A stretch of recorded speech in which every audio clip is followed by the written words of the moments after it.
Salut à tous et bienvenue si vous nous rejoignez dans cette série de vidéos portant sur les concepts de base du réseau informatique. Je suis Ahmed Menson Serge Ban, ingénieur en réseau et sécurité informatique. Alors, nous entamons notre chapitre hors série parlant des démarrages d'un routeur et exercice de routage simple. Ici, nous allons un peu mettre un petit temps d'arrêt sur notre série et nous allons entamer on va dire un hors-série pour essayer d'avoir un peu plus de connaissances sur le fonctionnement des routeurs. Et nous effectuerons également un petit routage simple ici pour voir un peu comment est-ce que le routeur, cet équipement-là, se comporte dans le réseau. Ensuite, nous poursuivrons avec notre série en parlant du routage IP et nous effectuerons un lab à proprement dit sur la transmission des data.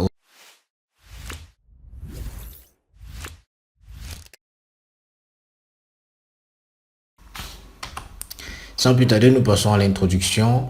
Déjà, il faut savoir qu'un routeur est un équipement, bien sûr, qui envoie et reçoit des données dans des réseaux informatiques.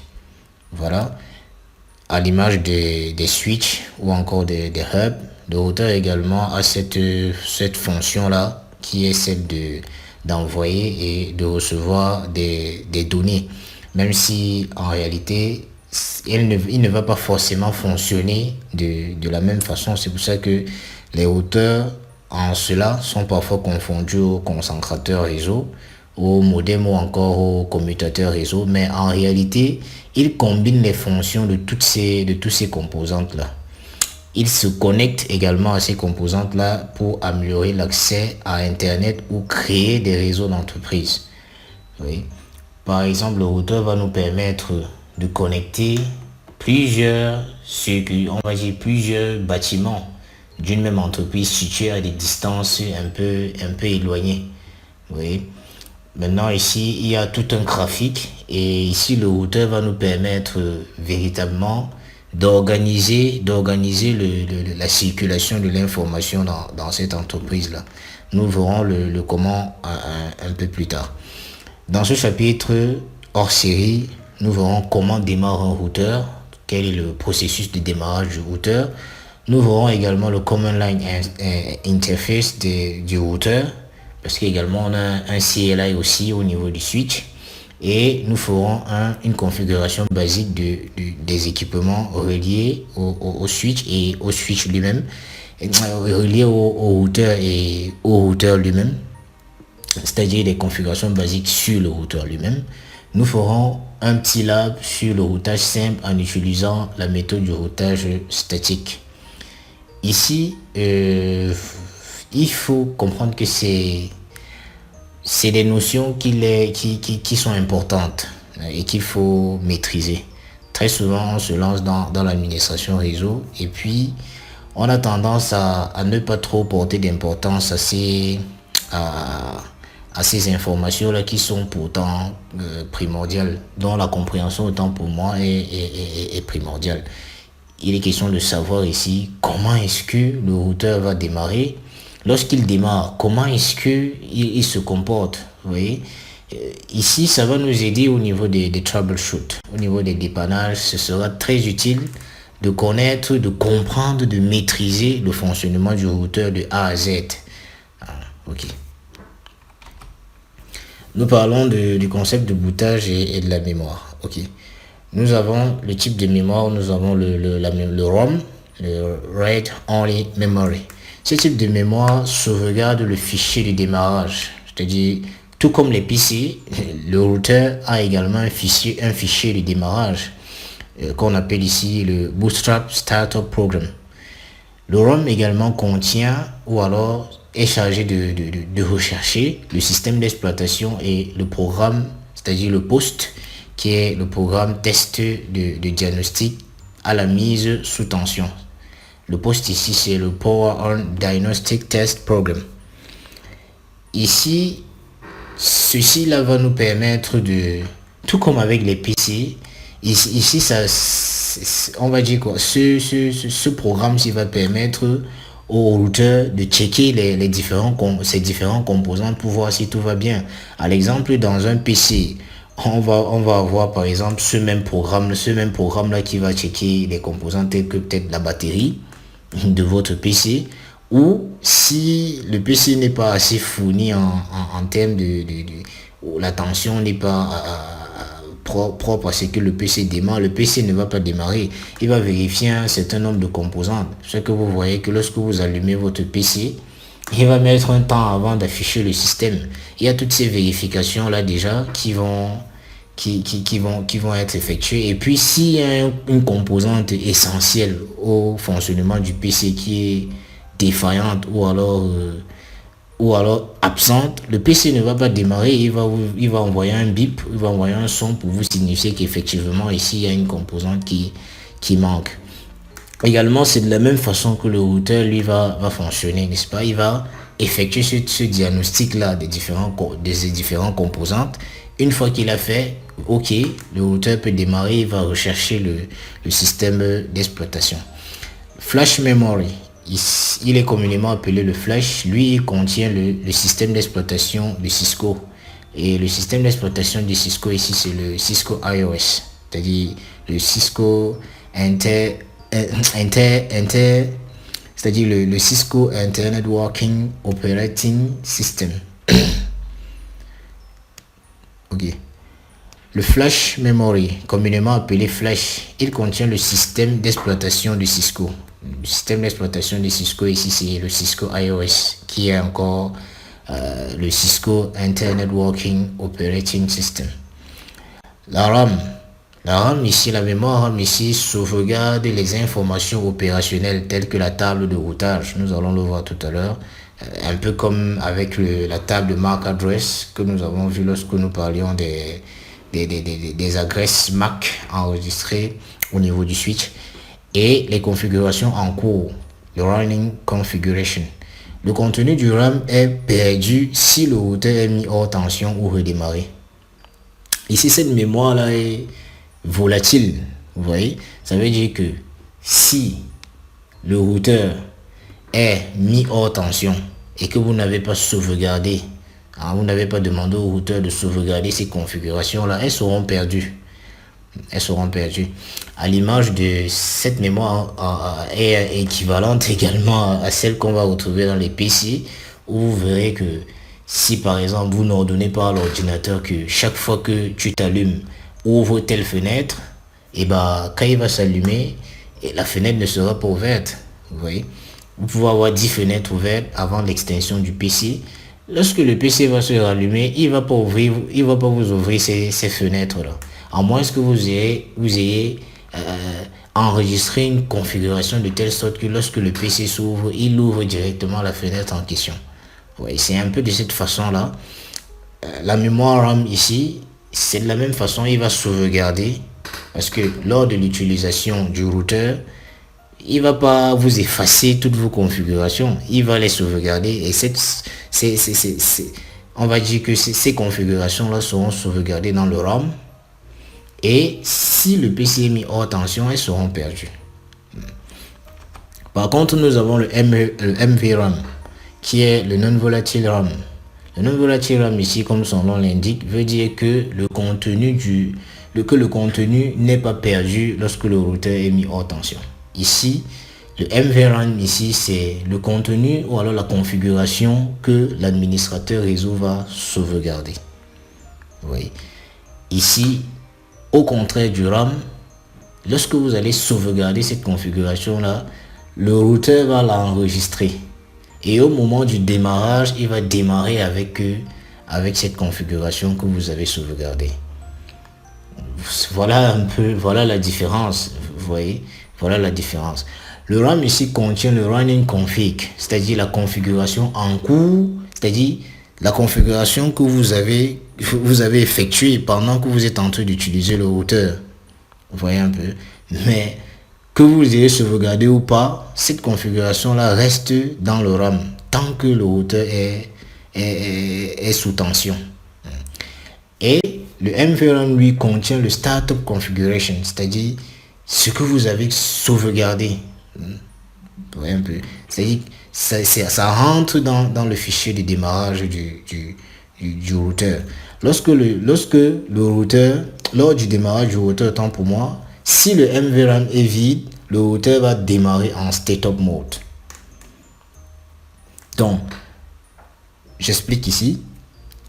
On va reprendre avec le processus de zéro. Lorsque le routeur, lorsque vous actionnez, vous actionnez le bouton d'allumage de votre routeur, premièrement, qu'est-ce qu'il va faire? Il va d'abord commencer par un diagnostic.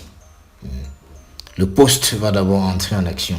Il va diagnostiquer toutes les composantes de votre routeur et voir s'il n'y a pas de composantes défaillantes à son fonctionnement, notamment au niveau de l'électricité, n'est-ce pas, de la tension qui est envoyée au niveau du routeur. Est-ce qu'elle est bonne? Et d'autres composantes que nous verrons lors du lab, je prendrai le temps d'expliquer.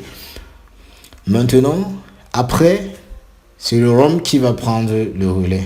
Ici, le ROM, lui, qu'est-ce qu'il va faire? Il va rechercher le système d'exploitation.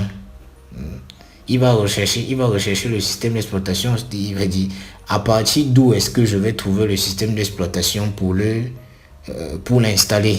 Hein. Maintenant, il va trouver le système d'exploitation dans la mémoire flash, dans le flash memory, dans le flash. C'est vrai qu'ici, c'est pas seulement dans le flash, on pourra aussi trouver le système d'exploitation dans les TFTP servers, par exemple. Mais ici, à ce niveau, concentrons-nous sur le flash. Il va trouver la mémoire dans le flash. Lorsqu'il va retrouver la mémoire dans le flash, il va maintenant l'installer. Après l'installation du système de Cisco iOS, maintenant il va regarder dans le MVRAM. Est-ce qu'il y a un fichier de configuration sauvegardé? Si c'est le cas, il va exécuter ce fichier-là et il va vous ramener directement en user mode. Maintenant, s'il n'y a pas de fichier sauvegardé dans le MVRAM, il va vous ramener directement en state-up mode. En vous posant bien sûr la question, est-ce que vous voulez revenir dans la configuration initiale?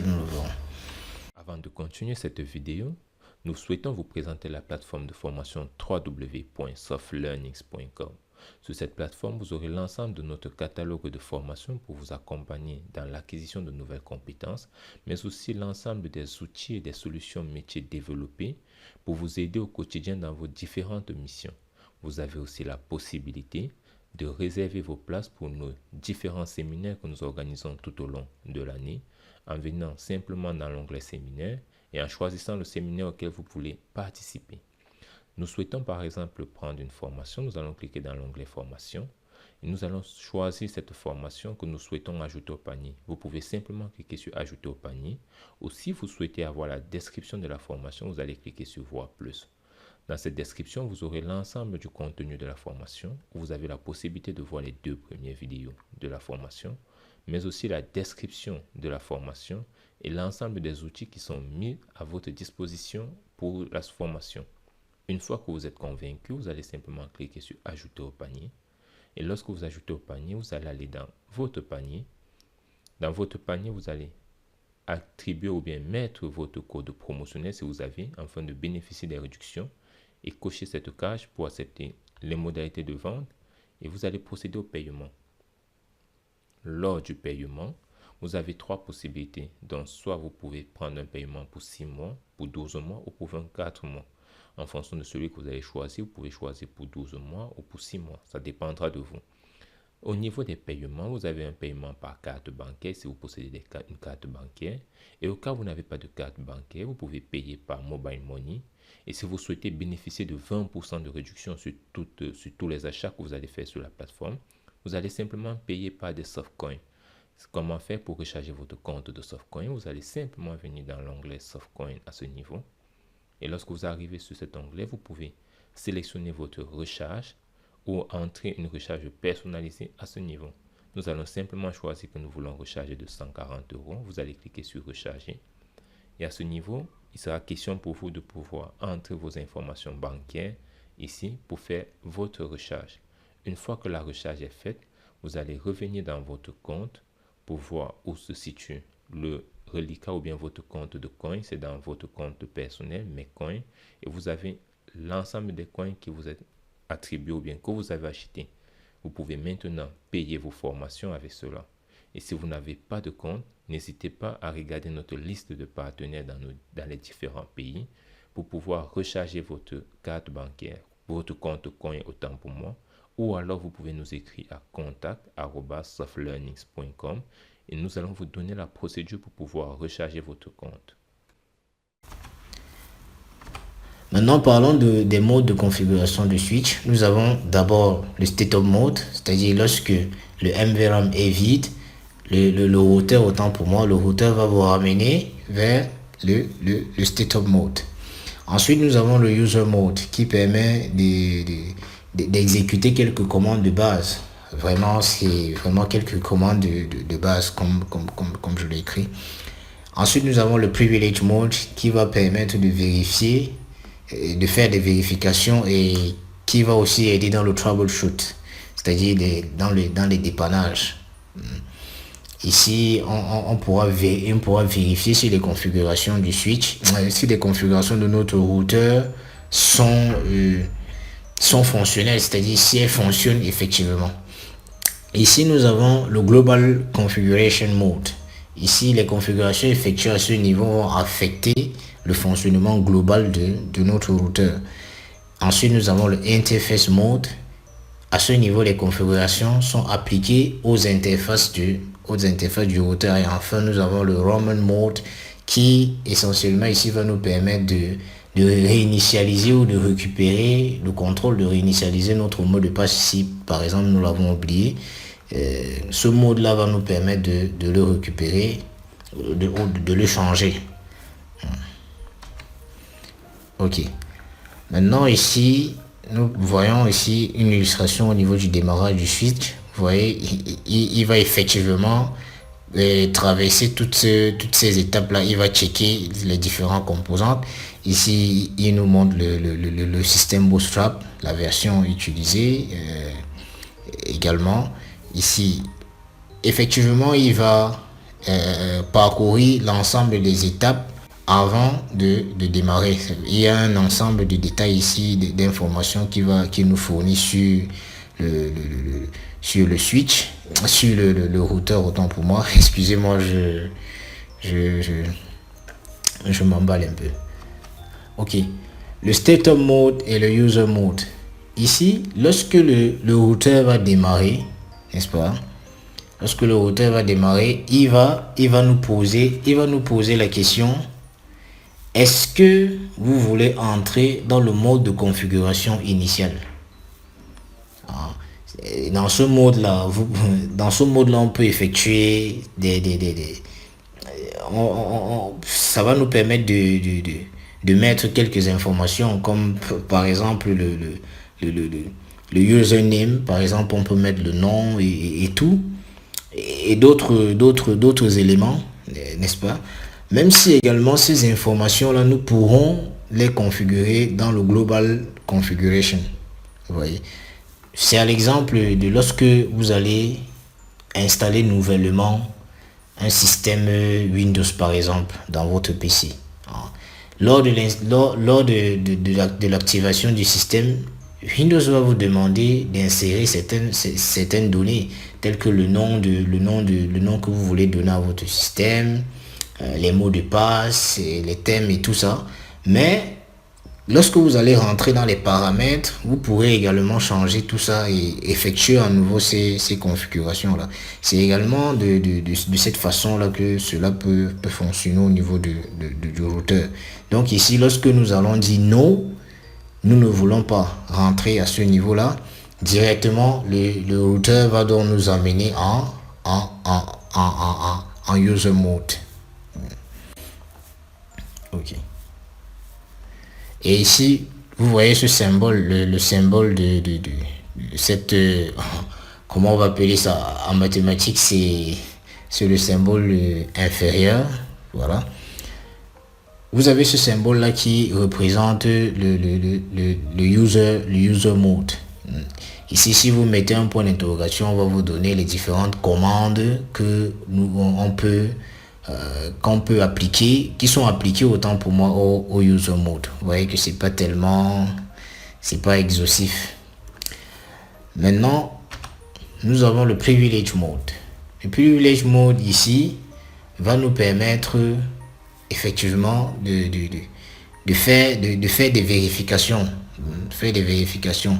Ici, pour arriver au privilege mode, nous avons cette commande enable qui va nous permettre également, comme au niveau des switches, qui va nous permettre d'arriver en privilege mode. Et vous voyez ici que les commandes sont un peu plus, la liste est un peu plus exhaustive. Ensuite, nous avons le configuration mode. Vous voyez. Et enfin, merci de nous avoir suivis tout au long de cette vidéo. C'est vrai qu'il y a beaucoup d'expressions, mais c'est souvent mieux au niveau de la pratique. C'est souvent mieux, c'est vrai, lorsqu'il y a ces concepts-là, de les relier avec certains éléments pratiques. Ça permet au cerveau d'enregistrer un peu plus facilement, même si il faut déjà les aborder avant d'effectuer le lab. Sinon, on aura des labs qui vont durer des jours entiers, parce que en même temps, il faut faire des configurations et expliquer encore les concepts. C'est pas tellement évident, mais une fois que les concepts sont lorsqu'on a abordé les concepts de façon théorique, au moment de la pratique, c'est un peu plus facile de comprendre. Donc ne soyez pas offusqués du fait que par exemple vous ne comprenez pas, vous n'arrivez pas à retenir par exemple certaines expressions ou certains concepts. C'est pas un problème. Au niveau de la pratique, cela va se greffer facilement, parce que vous aurez déjà eu à aborder cela. Alors nous espérons que vous serez nombreux à nous suivre lors de la prochaine vidéo, où nous effectuerons un lab. C'est pas, on va appeler ça un lab, oui, mais ce sera plus pour voir un peu comment est-ce que le routeur va se comporter lors du démarrage. Si vous avez aimé la vidéo, un like nous fera plaisir, des partages nous encourageront énormément, et surtout, vos appréciations et vos avis dans les commentaires nous permettront de nous améliorer. En attendant, nous vous donnons rendez-vous dans la prochaine vidéo.